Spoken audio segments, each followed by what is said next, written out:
यदि आप बड़बोले हैं तो आप ठहर जाइए, क्योंकि अधिक बोलने वाले लोग अपनी एनर्जी और दिमाग दोनों खराब कर लेते हैं, जिसके परिणाम स्वरूप वो अपनी एकाग्रता और किसी को काम करने की ऊर्जा दोनों को खत्म कर देते हैं और जीवन भर सिर्फ बोल कर ही खुद को साबित करने की कोशिश में लगे रहते हैं।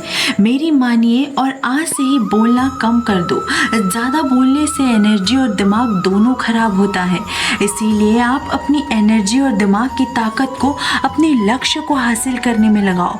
आप सफल हो जाओगे। किसी भी चीज़ को लेकर चिंता करना छोड़ दीजिए, क्योंकि हमारी चिंता कोई और कर रहा है। इसीलिए आप चिंता छोड़ उस काम को पूरा करने पर फोकस लगा दीजिए। अगर यह सब करते हुए आपके साथ कुछ भी बुरा हो जाता है तो आपको बिना रुके अपनी मंजिल तय करनी होगी और आगे बढ़ना होगा, क्योंकि हमारे साथ जो कुछ भी बुरा या अच्छा होता है यह सब कुछ पहले से तय होता है। इसीलिए इस बारे में चिंता करके अपना समय बर्बाद न करें। भलाई हमारी इसी में है कि हमें बिना परेशान हुए अपने बहुमूल्य काम को तय सीमा पर पूरा करना चाहिए। भगवान हमारे बारे में सब कुछ पहले से तय करके रखे हैं, बस हमें चिंता छोड़ देनी चाहिए और लगातार प्रयास करते रहना चाहिए। अंत में हमें जो मिलना है वह मिलेगा। इस कहानी के माध्यम से ऊपर वाले की मर्जी को समझे। दो लड़के एक आश्रम में काम करते थे। वे दोनों अपने गुरु की दिन रात सेवा करते थे। उन दोनों लड़कों में से एक लड़के की बहन की शादी तय हो गई। वह अपने बहन की शादी की तैयारी बहुत ही धूमधाम से करना चाहता था, पर उसके पास पैसे नहीं थे। उनकी स्थिति उनके गुरु बहुत अच्छे से जानते थे, पर वे भी उनकी मदद नहीं किए। दोनों लड़के गांव जाने के लिए तैयार हुए तो गुरु ने उस लड़के को 5 अनार दिए जिसकी बहन की शादी थी। गांव जाते समय 5 अनार पाकर लड़का बहुत दुखी था। उसे तो पैसे की ज़रूरत थी, वह अनार क्या करेगा। उसे अपने गुरु पर बहुत गुस्सा आ रहा था।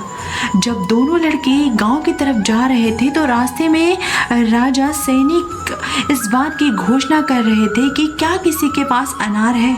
राजा को इसकी बहुत ज़रूरत थी। हमने बहुत प्रयास किया पर हमें इस क्षेत्र में कहीं भी अनार नहीं मिला। राजा की बेटी बहुत बीमार है, उसे दवा देने के लिए अनार की ज़रूरत है। दोनों लड़कों ने सोचा हमें अनार की कोई ज़रूरत नहीं है, ये अनार हम राजा को दे देंगे और उनकी बेटी का अच्छा इलाज हो जाएगा। दोनों लड़कों ने अनार होने की बात सैनिक को बताई। सैनिक उन दोनों लड़कों को लेकर राजमहल पहुंचे और लड़कों ने अनार राजा को सौंप दिया। राजा ने उन्हें इसके लिए बहुत सारा इनाम दिया, पैसा, जेवरात, बहुत कुछ।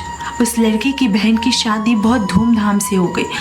अब उस लड़के को इस बात पर बहुत अफसोस हो रहा था कि वो बिना सोचे समझे अपने गुरु को कोस रहा था और उन्हें भला बुरा कह रहा था।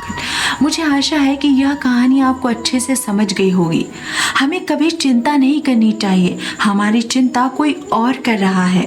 ये कहानी आपको बहुत बड़ी सीख देती है। ये जीवन में अपने उतारे ताकि आपका जीवन सुखमय, शांति और समृद्धि से भरा रहे। आपकी जिस तरीके की सोच होगी आपकी ज़िंदगी ठीक उसी तरीके से चलती रही होगी। इसके लिए किसी को दोष देने से अच्छा है कि आप अपनी सोच को दोष दीजिए और उसे बदलने के लिए कदम बढ़ाइए।